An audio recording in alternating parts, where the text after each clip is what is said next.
반갑습니다. 한국사 대중화 올바른 역사교육을 위해 열심히 뛰고 있는 한국사 전문 강사 강계민 인사드리도록 하겠습니다. 오늘도 지난주에서 무신집권기 무신들의 치열한 권력투쟁 이야기를 들려드리도록 하겠습니다. 먼저 지난 내용을 한번 정리해 보도록 하겠습니다. 이방은 쿠데타 동지였던 이고를 잔인한 방법으로 살해하고 무신정권의 초대 집권자이자 최고 권력자로 등극하는데 성공하게 됩니다. 하지만 이방은 권력욕과 탐욕에 취해서 국정의 책임자로서 국정을 방기하고 국정을 정상화시키지 않았고 민생은 뒷전이 채 자기의 욕망만을 채우는데 급급하게 됩니다. 대표적으로 의종의 애첩을 빼앗기도 하고 태호의 여동생을 협박해서 강간하기도 하며 정말 인간 말종이죠. 게다가 자신의 권력을 계속해서 유지하기 위해서 자신의 딸을 억지로 태자비로 밀어넣게 되면서 많은 사람들의 공분을 사게 됩니다. 자, 그렇게 되니까 많은 사람들이 이 이방을 죽이고 싶었겠죠. 그래서 1173년 그 유명한 김보당의 난이 일어나게 됩니다. 동북면 병마사에 벼슬했던 이 김보당이 이방과 무신정권을 타도하고 의종을 다시 복위시키기 위해서 일으킨 난인데요. 물론 이방이 이 난을 진압하는 성공하지만 화가 난 겁니다. 이 모든 사태의 화근 바로 의종을 죽이자. 그래서 이방이 자신의 신복부와 힘하면 이 사람이죠. 천하장사 이의민, 바로 그 유명한 이의민을 경주로 몰래 내려보내서 의종을 잔인한 방법으로 살하게 됩니다. 보통 저는 역사를 공부하면서 이렇게 잔인하게 살해된 왕이 없는데 가장 비참한 처우를 맞았던 왕이 바로 의종이다. 왜냐하면 왕은 살해된 것 자체가 비극이거든요. 그렇지 않습니까? 근데 그 살해당하더라도 보통 독살당한다든가 타액을 먹고 죽는다든가 목졸려 죽는다든가 또 어떻습니까? 칼에 맞아 죽는다든가 참수형 이 정도인데 이것만 해도 비극인데 의종은 어떻게 죽은지 여러분 기억나시죠? 바로 이민이 의종의 허리를 꺾어서 척추를 하나하나 부러뜨려서 잔인한 방법으로 죽여버립니다. 그 고통이 오죽하겠습니까? 그걸로 끝이 아니죠. 시체도 제대로 수습하지 않고 그 시체를 가마솥에 넣어서 강물에 던져버린 거예요. 사체까지 유기하게 됩니다. 정말 천인공노할 범죄를 저지르게 된 것이죠. 그래서 모든 사람들의 공공의 적이 바로 이 이방과 이임이 되게 됩니다. 결국 나중에 부메랑이 되어서 자신들한테 돌아오게 됩니다. 그러다 보니까 1174년 이번에는 조이총의 난이 일어나게 됩니다. 조이총은 누구냐? 서경유수라는 벼슬에 있었던 사람인데 이방과 무신정권을 타도하고 의종 살해의 책임을 묻겠다고 난을 일으키는데 그 기세가 정말 대단했습니다. 전령 이북 40개의 성이 호응하게 되니까 진압이 제대로 안 돼요. 심지어는 이방이 직접 토벌군을 끌고 갔지만 실패하게 됩니다. 물론 이때는 복병도 있었죠. 바로 북쪽의 강취, 동장군도 있었지만 어쨌든 실패하게 되니까 이 성미급한 이방이 다시 토벌군을 편성하게 됩니다. 이번에는 군사를 더 강화시키기 위해서 각 사찰에 있었던 승군들까지 편성하게 되거든요. 그러면서 이제 사열식도 하게 돼요. 이때 전혀 예상하지 못했던 돌발 사건이 발생이 됩니다. 바로 이방이 암살당하는 것이죠. 도대체 이 시점에서 누가 이방을 암살했을까? 우리가 이 무신정변은 극심한 혼란기거든요. 정말 그렇지 않습니까? 심지어는 무신들조차도 자신의 생명을 장담할 수 있는 상황입니다. 예전에 우리 이방과 이고가 무신정변을 일으킬 때 정중부 찾아가기 전에 먼저 찾아갔던 장군이 있었지 않습니까? 바로 종삼품 대장군 우화교라는 장군인데 이 장군이 이제 쿠데타 참여를 거절했지 않습니까? 그러니까 실제로 무신정변이 일어났을 때 이방과 이고를 나를 죽일지도 모른다 이런 생각을 하게 돼서 겁이 난 거예요. 그래서 어떻게 하느냐? 살아남기 위해서 이방의 의동생과 갑자기 급하게 결혼하게 됩니다. 정말 묻지도 따지지 않고 결혼하게 된 것이죠. 그리고 또 여기서 우리가 한 가지 생각할 지점이 있습니다.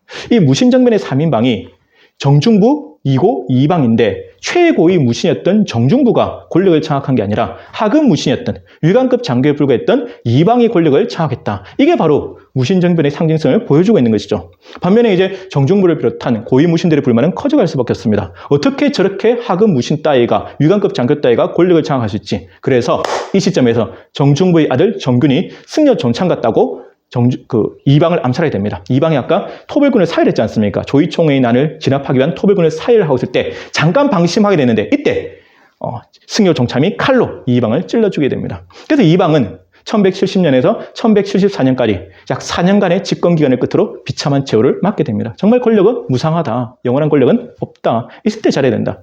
그리고 뿌린 데를 거두게 되지 않습니까? 이방이 먼저 쿠데타 동지 이고를 칼로 찔러 죽였잖아요. 본인도 또 다른 쿠데타 동지였던 정중부 일파의 손에 죽게 됩니다. 그러면서 이제 정중부 시대가 열리게 되는데 정중부 이 정권도 오래 가지 못합니다. 1174년에서 1179년까지 약 5년간 계속되는데 여기서 많은 분들이 이방과 이고는 좀 부정적 이미지가 강하죠. 거칠고 사납고 나쁘고 근데 또 다른 쿠데타 동지 정중부에 대해서는 좀 더 부드럽고 온한 긍정적 이미지가 강하거든요. 이게 역사적 사실이 아닙니다. 고려사 기록에 따르면 정중부가 더 나쁜 놈, 이방보다 더한 놈입니다.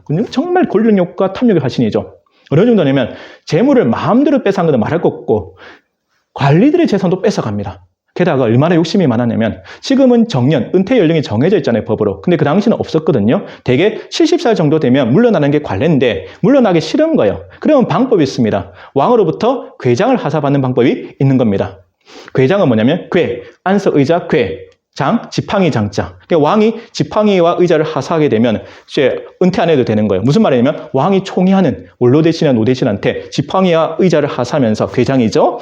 자리만 지켜달라. 자리 앉아만 있어달라. 그렇게 하는 거니까 신하로서는 최고의 대우고 특전인 것이죠. 근데 이거 받고 싶다고 받는 건 아니잖아요. 우리나라 사상 공식적으로 최초로 이 궤장을 하사받았던 사람은 여러분도 잘 아시는 삼국통일의 명장 바로 김유신 장군이 문무대왕한테 하사받았던 기록이 있고 또 고려 초에는 귀주대첩의 명장 강감찬 장군이 하사받았던 적이 있는데 정중부가 당연히 이걸 받을 입장이 못 되죠. 그러니까 어떻게 하느냐. 반강제적으로 협박해서 받습니다. 고려사 기록에 따르면 재미있는 게 는지시 사람을 명종한테 보내서 욕구를 찌릅니다. 는지시 눈치를 준 것이죠. 궤상을 하사해달라. 그래서 억지로 궤장을 하사반해서 이제 은퇴를 연기하면서 권력을 계속 누리게 되는 정말 노역의 화신이 이 정중부다. 게다가 이 집은 노비도 문제입니다.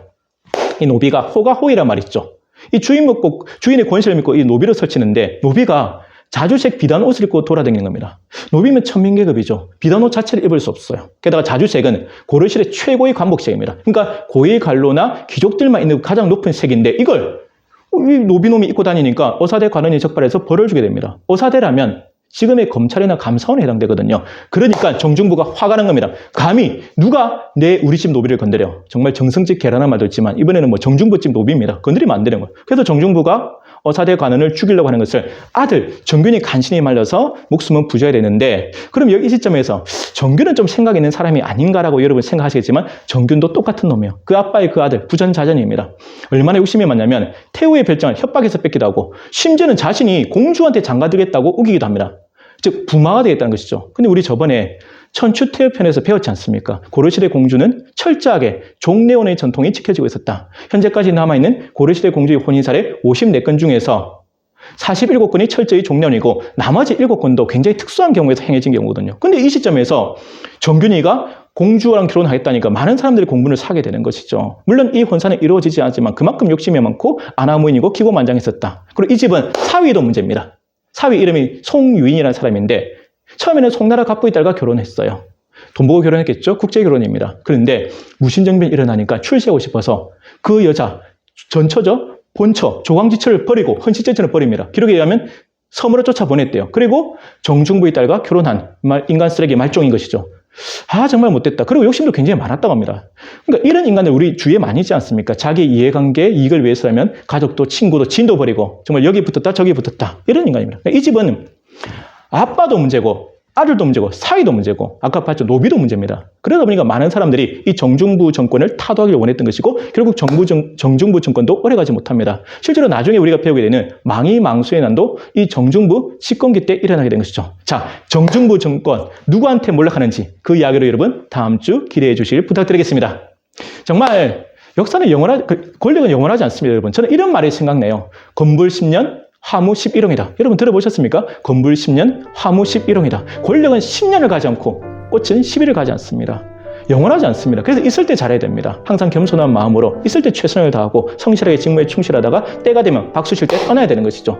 근데 많은 정치인들이 그러지 않습니다. 그리고 권력은 결코 목적이 돼서는 안 되는 수단일 뿐이다. 결코 목적이 돼서는 안 되고 수단일 뿐이다. 좋은 정치를 하기 위해서 권력이 필요한 것이 권력 자체가 목적이 돼서는 안 된다는 것입니다. 근데 지금 오늘날의 대한민국 정치는 어떻습니까? 권력 자체가 목적입니다. 그 자리에 앉고 싶은 거면 그 자리에 앉아서 어깨에 힘주고 으스대고 갑질하고 싶은 거예요. 이러니까 나라 정치가 엉망이 될 수밖에 없다. 그래서 우리는 어떻게 되냐?